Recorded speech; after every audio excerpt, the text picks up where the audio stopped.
All right, we got to go to the last one here, but we'll get it right here. You got it, and then it's been a great discussion. Go ahead. Yeah, I want to second that. This has been an incredible discussion. Thank you guys so much for this. Notice that there are now 1 million videos being uploaded on YouTube every day, and which means an inundation of new data for people to sift through and try to find what's interesting to them, which means a crowded media environment. And I wanted to ask you guys, what do you guys see as strategies for promoting your videos on YouTube, online and offline, to ensure that what you have and what's valuable gets out there and gets viewed? Well, I guess I'm the one to answer that one. This is a good final comment for everybody, maybe. Yeah, you know, I think that it's just like there's 1 million press releases sent out every day.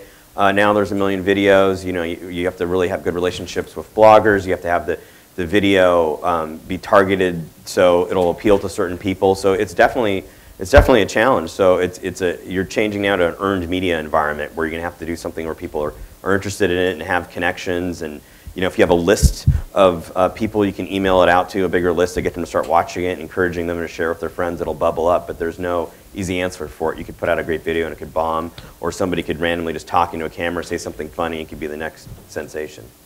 The practical answer to that on YouTube is get as many of your friends as possible to rate it, get as many friends as possible to link it, to comment on it. I mean, as you know, especially certain times of the week, it can actually bubble up pretty quickly that way. But maybe one of the meta answers to that, the cynical one, well, the positive one is that the fills are the future. I mean, this guy just leapfrogged over, he might have had to toil 10 years before getting that promotion he just got through what probably is probably the most famous political web video to date.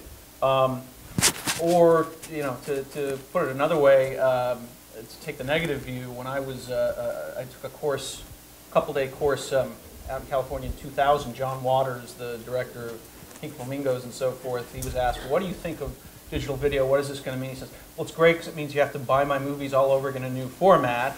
And he said, but mostly it just means there's a whole lot more crap out there. But there is, in the midst of all that crap, having good stuff, getting it linked to, getting it rated, it's going to bubble up the way Phil's did. You guys have a comment on that? I just think if you're running a campaign or anything of that nature, that it's all part of one small thing, which is e-marketing. You know, you actually need to drive that traffic, and so it's going to be traditional media, it's going to be print, it's going to be your website, it's going to be phone calls. All that stuff kind of needs to focus the energy in one place, and if that place is the website, which is then publishing on YouTube, you know, then you got this symbiotic relationship going on there, and it's really how do you focus the traffic, and that's the answer.